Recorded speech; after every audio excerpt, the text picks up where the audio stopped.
एकूण अ पासून ह पर्यंत आपण पाहिले हो. तर फार नाही, हो. 22,00,000 शब्द आहेत. हो, 22,00,000 सर. हो. सारंग शब्द इथे टाईप केला तर तो संबंध या हो. वाङ्मयामध्ये हो.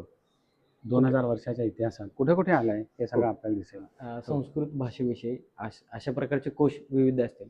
हा कोश इतर कोशांपेक्षा कसा वेगळा आहे सर? बऱ्याच तर समजा एखाद्या विद्यार्थ्याला ह्या प्रकल्पावर काम करायचं आहे, हो, तर आणि त्याला काही संधी त्या मिळू शकते? सगळ्या ग्रंथांमधली जर पुस्तकं संपदा पाहिली तर ती 500 पेक्षा सुद्धा जास्त नाही. हो, हो. परंतु हा शब्दकोश ह्या सगळ्या वेदापासून 18व्या शतकापर्यंतच्या सगळ्या जवळजवळ 1500 ग्रंथांवर आधारित आहे. हो. इतका हा व्यापक आहे. सर, सगळ्यात पहिलं वाङ्मय म्हणजे वेदाचं वाङ्मय ऋग्वेद, किमान 4000 वर्ष जुनं. तर तेव्हापासून सुरू करून आत्ताच्या शतकापर्यंत जेवढे संस्कृत भाषेमध्ये ग्रंथ उपलब्ध आहेत त्या सगळ्या ग्रंथातल्या शब्दांवर हा आधारलेला आहे. म्हणजे हा कुठल्या आत्ताच्या काळात अशा प्रकल्पाची किंवा संस्कृतच्या शब्दकोश यावी का गरज भासली वाटते सर?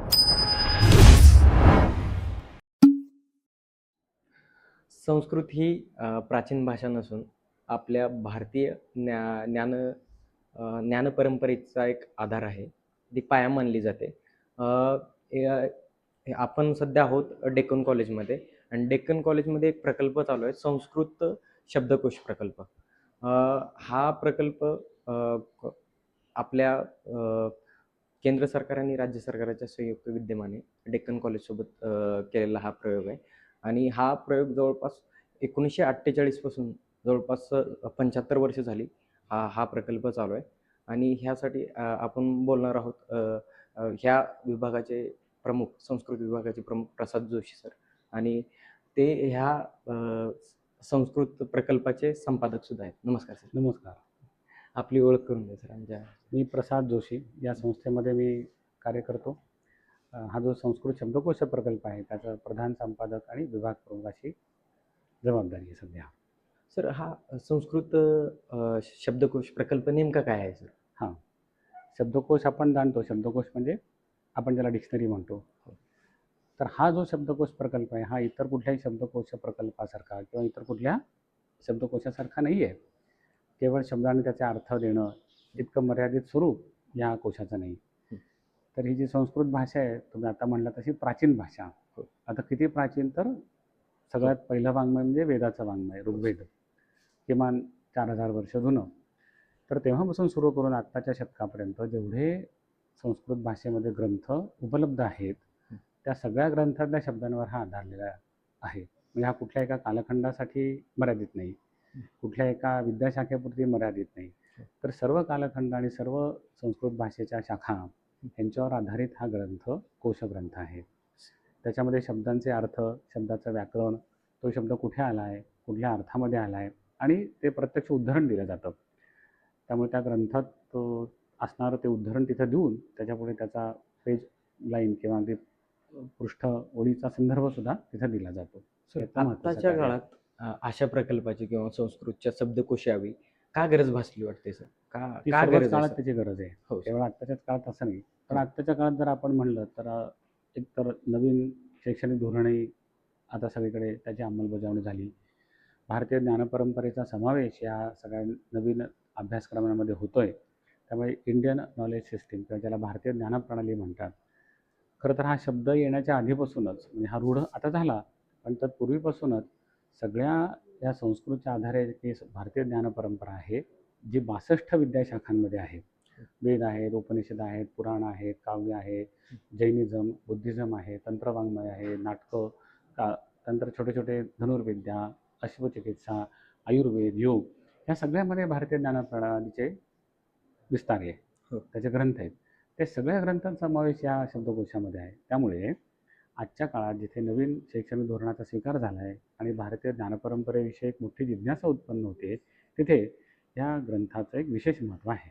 सर, संस्कृत भाषेविषयी अशा प्रकारचे कोश विविध असतील.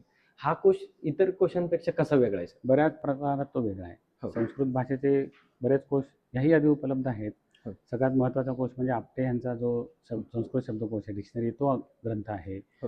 सर मोनियर विल्यम्स यांचा ग्रंथ प्रकाशित आहे. इतर काही जर्मन भाषेत आहेत, फ्रेंच भाषेत आहेत, इंग्लिश भाषेत असे बरेच शब्दकोश संस्कृत भाषेचे उपलब्ध आहेतच. पण त्या सगळ्या ग्रंथांमधली जर पुस्तकं संपदा पाहिली तर ती 500पेक्षा सुद्धा जास्त नाही. हो हो परंतु हा शब्दकोश ह्या सगळ्या वेदापासून 18व्या शतकापर्यंतच्या सगळ्या जवळजवळ 1500 ग्रंथांवर आधारित आहे. हो. इतका हा व्यापक आहे. सर, आम्हाला हे त्याचं दाखवू पहिलं शकता की वैशिष्ट्य. थोडे ग्रंथ वगैरे ते कोणते हो, जरी आपण दाखवू शकतो. समोर आहेत ठिकाणी ना, हो. ते? मला समोर दिसत आहेत म्हणून मी तुम्हाला विचारतो सर. ह्या ठिकाणी आपल्याला दिसतील हो. ह्या सगळ्या कपाटांमध्ये पाहिलं तर या 62 विद्याशाखांचे जवळजवळ 1500 ग्रंथ जे उल्लेख केला हो ते इथे आपल्याला दिसतील.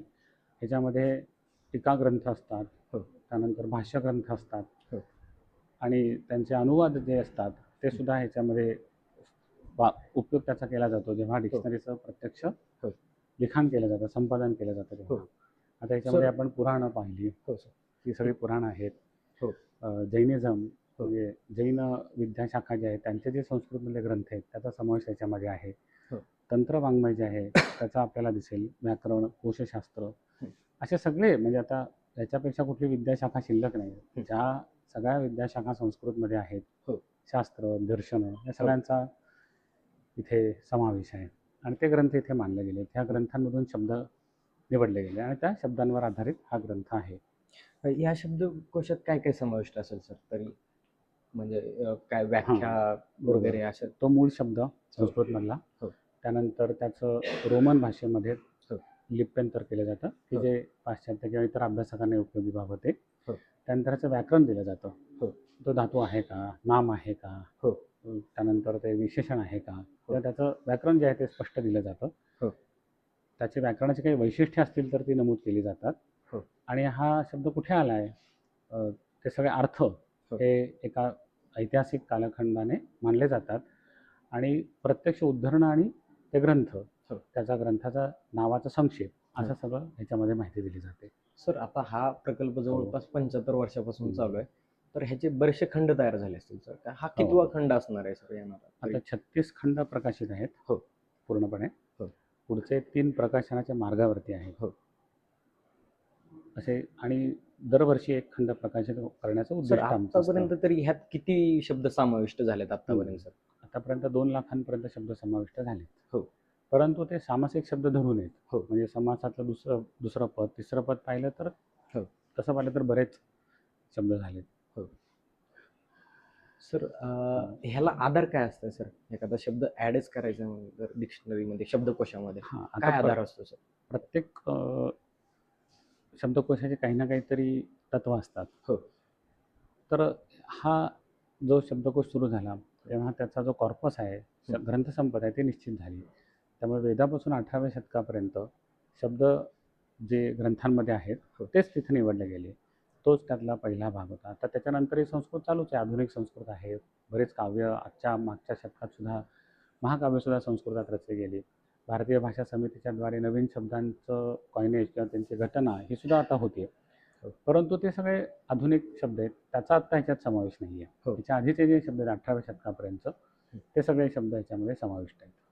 सर, हा प्रकल्प तरी किती दिवस चालेल किंवा कधी पूर्ण होईल तरी? आता असं आपण पाहिलं तर एक वर्ष आम्ही तो एक खंड प्रकाशित करतो. सध्या मनुष्यबळ अधिक वाढलं, तंत्रज्ञानाचा अजून जोड झाली तर अजून एक 25 वर्षात हा प्रकल्प पूर्ण होण्याची शक्यता आहे. त्यासाठी काही योजना आहेत. म्हणजे क्राऊड सोर्सिंगची पण योजना आहे की एकाच ठिकाणी आत्ता तो चालू आहे, परंतु अनेक विद्वानांना जोडता येईल.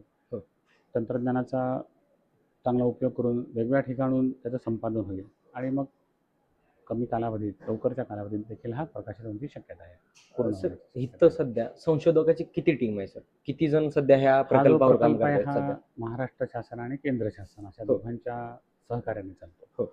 महाराष्ट्र शासनाचे 22 पदं आणि केंद्र शासनाची पण तेवढीच पदं अशी इथं आहेत. आत्ता इथे 33 सगळे आमचे संपादकांचा एक संच कार्य करतो. सर, समजा एखाद्या विद्यार्थ्याला ह्या प्रकल्पावर काम करायचं आहे, हो, तर त्याला काही संधी मिळू शकते? मिळते आणि ती आहेच आहे. म्हणजे आता नवीन शैक्षणिक धोरणामध्ये इंटर्नशिप करणं, ऑन जॉब ट्रेनिंग हे आलेले विषय आहेत. त्यामुळे इथे आम्ही विद्यार्थ्यांना मुद्दाम बोलवतो आणि त्यांना 3 आठवड्याचा एक प्रकारे इंटर्नशिपचा कार्यानुभव हा इथे दिला जातो. तसे गेले 3-1 वर्ष हा प्रयोग चालूच आहे. म्हणजे विद्यार्थ्यांना इंडियन नॉलेज सिस्टीम मध्ये आणण्यासाठी आपोआपच हे सगळं त्यांना परिचय होतो भारतीय हो. ज्ञान प्रणालीचा या सगळ्या माध्यमातून, प्रत्यक्ष कामातून. हो. त्यामुळे इंटर्नशिप, ऑन जॉब ट्रेनिंग ह्याच्यातून MSA म्हणजे पोस्ट ग्रॅज्युएशन पदव्युत्तर विद्यार्थी ते कायमच येतात. हो. ते 3 आठवडे ते तिथे काम करतात, अनुभव घेतात या सगळ्याचा. हो. सर, हा शब्दकोश आहे ना डिजिटल स्वरूपात हो. उपलब्ध आहे का? तो आम्हाला दाखवू शकता का अगदी, सर अगदी. सध्या? आता असं आहे की हो. केंद्र शासनाच्या DSTच्या माध्यमातून हो. काही वर्षांपूर्वी इथे त्याचं एक पोर्टल म्हणजे कोशश्री या नावाने पोर्टल तयार झालं. हो. आणि तो डिजिटल माध्यमातून सगळ्यांना उपलब्ध होण्याचं देखील आता सुरुवात झाली. पहिले 5 खंड आता तसे उपलब्ध झालेत आणि क्रमाक्रमाने एक एक खंड आता पोर्टलवरती उपलब्ध होतात. कोशश्री आम्हाला दाखवू शकता हो, का? दाखवू शकतो मी तुम्हाला. तुम्ही इकडे बघू शकता आता. हो. कोशश्री सर कसं काम करते, म्हणजे नेमकं त्यात काय? कोशश्री हे आमच्या पोर्टलचं नाव आहे. हो. कोश म्हणजे शब्दकोश. हो. श्री म्हणजे त्याची महत्ता, त्याची हो. संपत्ती अशा हो. अर्थाने येतो. आपण इथे बघू शकता कोशश्री पोर्टल जे आहे ते असं दिसेल, आता दाखवतील. हो. हे कोशश्री डिजिटल कोशश्री संस्कृत. कोणताही शब्द सर्च करू शकतो. हो, तुम्ही सर इथे अगदी कोणताही माझं नाव सुद्धा म्हणलं तर सर? तुम्ही तुमचं नाव ह्याच्यामध्ये टाईप करू माझं नाव शकता. सारंग आहे. सारंग शब्द इथे टाईप केला तर तो संबंध या हो. वाङ्मयामध्ये हो. 2000 वर्षाच्या इतिहासात कुठे कुठे आलाय हे सगळं आपल्याला दिसेल. हो. त्याचे संदर्भ सगळे मिळतील. हो. त्याचा अर्थ आपल्याला मिळेल. आता सर हा पब्लिक डोमेन साठी ऍक्सेसिबल आहे का? म्हणजे सगळ्यांसाठी अगदी, ऍक्सेस आहे? सगळ्यांसाठी कोणी पण त्याला ऍक्सेस करू शकतो. सर्वांसाठी उपलब्ध आहे. हे ज्ञानभांडार आहे, सगळ्यांसाठीच खुलं आहे ते. म्हणजे सर एकदम डिटेलमध्ये सर कळतंय का तिथं सर? आता तिथं हो. रेफरन्स दिलेत सर, बरोबर. रेफरन्स दिसत आहेत. आता तुम्हाला दिसेल की हो. तो कुठे आलाय ते ह्या स्लिप त्याची जी असते त्याची चिठ्ठी असते, नोंदवही चिठ्ठी आहे ती हो. ती तिथे डिस्प्ले होते. सारंग शब्द व्याघ्रोपीत. हो. तिथं ते खाली मार्क केले ते. आता सिंधूर प्रकरण नावाच्या ग्रंथामध्ये हा शब्द आलाय. हो. 40व्या श्लोकामध्ये आलाय. हो. तुम्हाला खाली दिले, रेग मारली, अंडरलाईन केली. हो. सारंगयती असा तो सारंगती असा तो झालेला शब्द आहे. असे शब्द तुम्हाला कुठे आले हे सगळे त्याचे मिळतात. त्याचा कडेला अर्थ लिहिला आहे तो कळू शकतो. आणि 1276 म्हणजे 13व्या शतकातल्या या ग्रंथात हा शब्द आलाय हे आपल्याला कळू शकतं. सर आजकाल ना AI चा प्रभाव वाढलाय सर. NLP मॉडेल आता किंवा त्या- लार्ज लँग्वेज मॉडेल आजकाल येत आहे. मग समजा एखाद्याला भारतीय आता संस्कृत भाषेवरच एखादा AI मॉडेल बनवायचं असेल तर त्यांना जो डाटा आहे ना हो तो तो या मिळू सगळ्यातून उपलब्ध मिळू म्हणजे शकतो. हे सगळे ॲप्लिकेशन्स आहेत, AI सारख्या गोष्टी हं. ह्या सगळ्या विशिष्ट पद्धत डाटावर आधारित आहे. हो. आणि तो प्रमाणित डाटा जो आहे हो. शब्द आणि अर्थसंदर्भाने तो ह्या कोशश्रीच्या माध्यमातून उपलब्ध होतो. हो. त्यामुळे एक वरदान आहे ही आमची डिक्शनरी, म्हणजे डिक्शनरी अशा पद्धतीचे ॲप्लिकेशन. डेक्कन कॉलेजचं सध्या काय चालू आहे का? AI वर काय काम चालू आहे का सर? प्रत्यक्ष नाही, हो. तसंही अजून नाही चालू झालं, पण अजून भविष्यात आम्ही ते करू. हो. आतापर्यंत ह्या खंडांमध्ये किती शब्द असणार आहेत ह्या टोटल ह्याच्या? हां, एकूण अ पासून ह पर्यंत आपण पाहिले हो. तर फार नाही, 22 लाख शब्द आहेत. हो, 22 लाख सर. हो. सर असा प्रकारचा संस्कृत पुनरुज्जीवनासाठीच हा प्रयत्न चालू आहे का सर? का ह्याच्या आधी असा कोणता प्रयत्न झालाय? पुनरुज्जीवन म्हणजे काय, भाषा भाषेचं. पुन्हा वापरात येणं किंवा तशा अर्थाने वेगळे प्रयत्न करावे लागतील हो. पुनरुज्जीवनाचे. पण त्या करण्यासाठी जे काही शास्त्रीय पद्धतीचे वाङ्मय पाहिजे, कोश पाहिजे, शब्दकोश पाहिजे, हो. ते आम्ही उपलब्ध करून देतो. म्हणजे पुनरुज्जीवनासाठी मदत करणारच प्रत्यक्ष अप्रत्यक्ष हा प्रकल्प आहे. सरकारचा ह्याच्यामध्ये कसा फायदा होतोय सर? म्हणजे प्रत्यक्षरित्या किंवा अप्रत्यक्षरित्या? सरकारचा फायदा म्हणजे आपल्या देशाचा फायदा आहे, राष्ट्राचा फायदा आहे. आपली जी संस्कृती आहे, हो. इतका जो इतिहास आहे, ह्याचं एक प्रमाणित साधन या कोशाच्या माध्यमातून उपलब्ध होते. हाच सगळ्यात मोठा या सगळ्याचा फायदा आहे. नाही, आपल्या देशापेक्षा सर जर्मनी सारख्या देशामध्ये संस्कृत जास्त अभ्यास केला जातो. आता जर्मनी असं नाही तर सर्व देशामध्ये तुम्हाला लक्षात येईल की हो. संस्कृतचा अभ्यास चालू आहे. अनेक देशांमध्ये विद्यापीठांमध्ये संस्कृतचे प्रकल्प आहेत, अध्यापन चालतं. विशेषतः आशिया खंड, इथली संस्कृती, भारतीय संस्कृती ह्याच्यात जिथं जिथं जिज्ञासा आहे त्या ठिकाणी आहे. सुरुवातीच्या कालखंडात जर्मन पंडित जे होते हे अग्रेसर होते. त्यांनी बरेच ग्रंथ संपादित केले, त्याचे अनुवाद केले.